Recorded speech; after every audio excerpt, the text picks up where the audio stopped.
Hi friends, welcome to KBC சமையல். இன்றைக்கி நம்ம ரொம்ப ஈஸியாக 10 நிமிஷத்தில் ஒரு சூப்பரான கிறிஸ்பியான உருளைக்கிழங்கு வச்சு ஒரு சூப்பரான ஸ்நாக்ஸ் வந்து செய்ய போகிறோம். சட்டுன்னு செஞ்சிடலாம், அவ்வளோ டேஸ்ட்டாக இருக்கும். குழந்தைங்கலேருந்து பெரியவங்க வரைக்கும் எல்லாமே விரும்பி சாப்பிடுவாங்க. வாங்க எப்படி செய்யுதுன்னு பார்த்துடலாம்.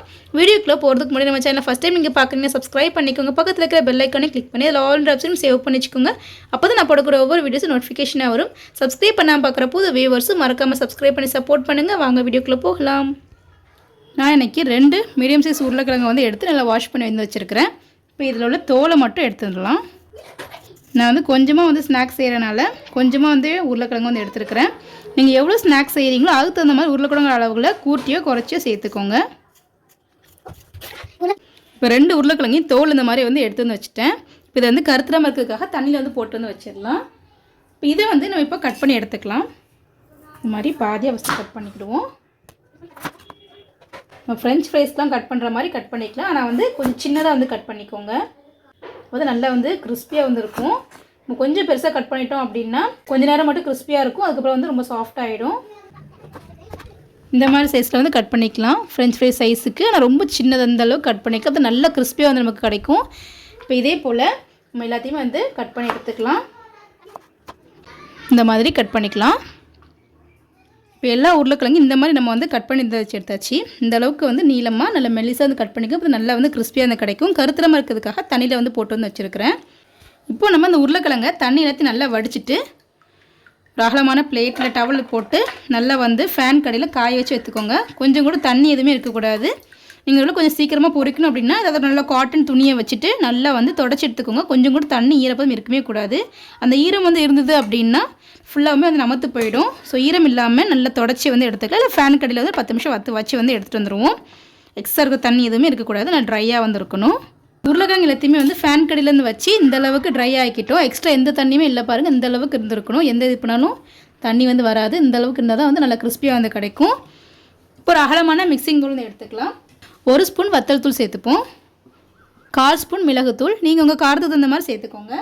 1/4 spoon garam masala, 1/2 spoon chat masala. நம்ம சாட் மசாலா சேர்க்கும்போது ஃப்ளேவர் ரொம்ப சூப்பராக இருக்கும். 1/4 ஸ்பூன் சீரகத்தூள், தேவையான அளவுக்கு உப்பு. நம்ம ரெடி பண்ணி வச்சுருக்கிற இந்த உருளைக்கிழங்கு வந்து இதை வந்து சேர்த்துடலாம். தண்ணி எண்ணெய் எதுவுமே சேர்க்க தேவையில்லை. 2 ஸ்பூன் கார்ன்ஃப்ளவர். அந்த 2 உருளைக்கிழங்கு வந்து எடுத்திருந்தேன். அதில் வந்து ஒரு உருளைக்கிழங்கு மட்டும் தான் வந்து வெட்டி வந்து ட்ரை பண்ணி வச்சுருக்கேன். 100 உருளைக்கிழங்கு தனியாக வந்து வச்சுருக்கிறேன். இது செஞ்சு முடிச்சதுக்கப்புறம் அடுத்தது வந்து செஞ்சுக்கலாம். நம்ம ஏன் இந்த மாதிரி செய்யணும்னா மொத்தமாக மிக்ஸ் பண்ணி வச்சிட்டோம் அப்படின்னா கொஞ்சம் நேரத்தில் உருளைக்கிழங்குலேருந்து தண்ணி வந்து ஊறி வந்து வந்துடும். அந்த மாதிரி பண்ணும்போது நல்லா இருக்காது, கிறிஸ்பியாக வந்து கிடைக்காது. இந்த லைட்டாக நமத்து போன மாதிரி ஆகிடும். அதுக்காக வந்து நான் வந்து பாதி பேட்சாக வந்து எடுத்துக்கிறேன். ஃபஸ்ட்டு இதெல்லாம் வந்து பொரிச்சதுக்கப்புறம் நம்ம அடுத்தது வந்து மிக்ஸ் பண்ணிக்கலாம். கட் பண்ணி ரெடியாக தான் வச்சுருக்கிறேன். மிக்ஸ் பண்ணி நம்ம மறுபடியும் பொரிச்சு எடுத்துப்போம். பாருங்கள், அந்த உருளைக்கிழங்குல நல்லா கோட்டாயிடுச்சு. ஃபஸ்ட்டு ஒட்டாத மாதிரி தான் இருக்கும்.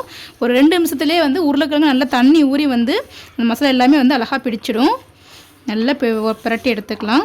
அந்த மாதிரி செய்யும் போது தான் நல்லா கிறிஸ்பியாக வந்து கிடைக்கும். எவ்வளோ நேரம் ஆனாலுமே நமத்து போகாது, நல்லா கிறிஸ்பியாக வந்து கிடைக்கும். மீதி இருக்கிற மசாலாலேயே மீதி இருக்கிற உருளைக்கிழங்குலாம் நம்ம போட்டு பொரிச்சு வந்து எடுத்துக்கலாம். எக்ஸ்ட்ரா மசாலா எதுவுமே சேர்க்கணும் அவசியம் இருக்காது. மொத்தமாக வந்து அப்படியே வச்சுட்டா மட்டும் தான் நமக்கு வந்துட்டு நமத்து போயிடும், தண்ணி ஊறி வந்துடும். ஸோ இந்த மாதிரி நீங்கள் உருளைக்கிழங்கோட அளவுகளை பொறுத்து 1 தடவை 2 தடவை வந்து போட்டு வந்து பொரிச்சு எடுத்துக்கோங்க. இந்த அளவுக்கு நல்லா மிக்ஸ் பண்ணியாச்சு. உருளைக்கிழங்குலாம் மசாலா வந்து மிக்ஸ் பண்ணும் போதே அடுப்பில் வந்து எண்ணெயை வந்து சூடு பண்ணி வச்சுட்டேன். அது மாதிரி பண்ணும் போது வந்து டக்குன்னு வந்து நம்ம பொரிச்சு எடுத்துடலாம். நம்ம உருளைக்கிழங்கு எல்லாத்தையும் மிக்ஸ் பண்ணதுக்கப்புறம் அடுப்பில் எண்ணெய் ஊற்றி சூடு பண்ணுறதுக்குள்ளே உருளைக்கிழங்கு வந்து தண்ணி விட்டுரும். ஸோ நல்லா இருக்காது. மசாலாவை மிக்ஸ் பண்ணும் போதே நம்ம வந்து எண்ணெயை வந்து காய வச்சு எடுத்துக்கலாம். இப்போ எண்ணெய் நல்லா சூடாக இருக்கும். இப்போ நம்ம ரெடி பண்ணி வச்சுருக்கிற உருளைக்கிழங்கை போட்டு பொரிச்சு வந்து எடுத்துப்போம். ஆயிலை நல்லா ஹீட் பண்ணிவிட்டு போட்டுக்கோங்க. இந்த மாதிரி போட்ட உடனே இந்த மாதிரி பபிள்ஸ் வந்து வரணும். ஆயிலெலாம் ஹீட் பண்ணிவிட்டு போடும் போது ஸ்டவ் வந்து மீடியம் ஃப்ளேமில் வந்து வச்சுக்கோங்க. லோ ஃப்ளேமில் வைக்காதீங்க, எண்ணெய் ரொம்ப குடிக்கும். மீடியம் ஃப்ளேமில் வந்து வச்சுக்கோங்க. உருளைக்கிழங்குன்றனால ஒரே இதில் வந்து சேர்த்துட்டு உங்கள் கடையோட அகலத்தை பொறுத்துட்டு உருளைக்கிழங்கு வந்து சேர்த்துக்கோங்க. இந்த எக்ஸ்ட்ரா இருக்கிற மசாலா எல்லாத்தையுமே இந்த மாதிரி நம்ம லைட்டாக டேப் பண்ணி எடுத்துப்போம். அந்த மசாலாவோட போட வேண்டாம், எல்லாமே கரிஞ்சிரும். நம்ம லைட்டாக டேப் பண்ணிவிட்டு எடுத்து போட்டுப்போம். இந்த மசாலா வேஸ்ட் பண்ண வேண்டாம். மீதி இருக்கிற உருளைக்கிழங்கு நம்ம அப்படியே வந்து மிக்ஸ் பண்ணிக்கலாம். எக்ஸ்ட்ரா மசாலா தேவையில்லை, அப்படியே போட்டு எடுத்துக்கலாம். ஸ்டவ்வை மீடியம் ஃப்ளேமில் வச்சு 2 சைடு நல்லா பொன்னிறமாக வர அளவுக்கு பொரிச்சு வந்து எடுத்துக்கலாம். இப்போ பாருங்கள், ஒரு சைடு நல்லா வெந்துட்டு இப்போ மெதுவாக வந்து இந்த மாதிரி பிரட்டி போட்டுக்கலாம். நல்லா 2 சைடு ஈவனாக பிரட்டி போட்டு நல்லா மொறுப்பாக பொரிச்சு வந்து எடுத்துப்போம். பொரிக்கும் போது அவ்வளோ சூப்பராக இருக்கும். நல்லா வாசம் டெம்டிங்காக வந்துருக்கும். கொஞ்சம் கூட மசாலா எதுவுமே வந்து உதிராது, நல்லா கிறிஸ்பியாக வந்து கிடைக்கும். நம்ம ரொம்ப லோ ஃப்ளேமில் வச்சு பொரிக்காதீங்க, ரொம்ப எண்ணெய் குடிக்கும். மீடியம் டு ஹை ஃப்ளேமில் வச்சு பொரிச்சிக்கலாம். நம்ம சின்ன சின்னதாக வெட்டி போட்டுக்கிறனால சீக்கிரமாகவே வந்து நல்லா கிறிஸ்பியாக வந்து கிடச்சிடும். நல்லா பரட்டி போட்டு கரைஞ்சிடாமல் நல்லா பொன்னிறமாக செவந்து வர அளவுக்கு எடுத்துக்கலாம். இப்போ 2 சைடு நல்லா முருவலாக வந்துருச்சு. இப்போ நம்ம எடுத்து வந்து வச்சிடலாம். இந்த அளவுக்கு இருந்தால் போதும். இதுக்கப்புறம் இருந்தால் கரைஞ்சிடும். எடுத்து வந்து வச்சுருவோம்.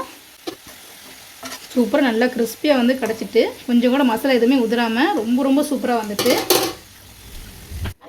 இப்போ எடுத்து வந்து வச்சிடலாம். இப்போ எல்லாத்தையுமே எடுத்தாச்சு. கொஞ்சமாக வந்து கருவேப்பிலை வந்து போட்டு பொரிச்சு வந்து எடுத்துப்போம். இந்த மாதிரி ஃபைனலாக வந்து கருவேப்பிலை சேர்த்து பொரிக்கும் போது நல்லா வாசமாக ரொம்ப சூப்பராக வந்துருக்கும். ரொம்ப ஈஸியான ரெசிபி. குழந்தைங்க இப்போ வீட்டில் இருக்கும் போது அடிக்கடி ஸ்நாக்ஸ் கேட்பாங்க. இந்த மாதிரி நீங்கள் செஞ்சு கொடுத்து பாருங்கள். 10 நிமிஷத்தில் செஞ்சிடலாம். ரொம்ப நேரம் கஷ்டப்படணும்னு அவசியமே இருக்காது. ரொம்ப டேஸ்ட்டாக நல்லா கிறிஸ்பியாக இருக்கும். ஈவினிங் டைமுக்கு இந்த மாதிரி டீயோடு சேர்த்து சாப்பிடணும் அவ்வளோ சூப்பராக வந்துருக்கும். இந்தளவுக்கு கருவேப்பிலை நல்லா பொரிஞ்சிருச்சு. இப்போ இதையும் சேர்த்து அதில் வந்து சேர்த்துடலாம். இப்போ நம்ம பொரிச்சு வச்சிருக்க கருவேப்பிலையே சேர்த்துடலாம். இப்போ ரொம்ப டேஸ்ட்டாக நல்லா கிறிஸ்பியாக ரொம்ப சூப்பரான ஈவினிங் ஸ்நாக்ஸ் ரெடி ஆகிடுச்சு. 10 நிமிஷத்தில் ரெடி பண்ணினா அவ்வளோ சூப்பராக இருக்கும். குழந்தைங்களுக்கு பெரியவங்க வரைக்கும் எல்லாருமே விரும்பி சாப்பிடுவாங்க. அவ்வளோ டேஸ்ட்டாக இருக்கும். கண்டிப்பாக நீங்களும் வீடியோ ட்ரை பண்ணி பார்த்துட்டு எப்படின்னு சொல்லி கமெண்ட் பண்ணுங்கள். இந்த வீடியோ உங்களுக்கு பிடிச்சிருக்குன்னு நினைக்கிறேன். பிடிச்சிருந்தா லைக் பண்ணிக்கோங்க. உங்கள் ஃப்ரெண்ட்ஸ் அண்ட் ஃபேமிலிஸ்க்கும் ஷேர் பண்ணுங்கள். இது போல் நிறைய வீடியோஸ் பார்க்கணும் மறக்காம சேனலுக்கு சப்ஸ்கிரைப் பண்ணிக்கோங்க. நம்ம சேனலில் ஸ்நாக்ஸ் ரெசிபிஸ் நிறைய போட்டிருக்கோம்.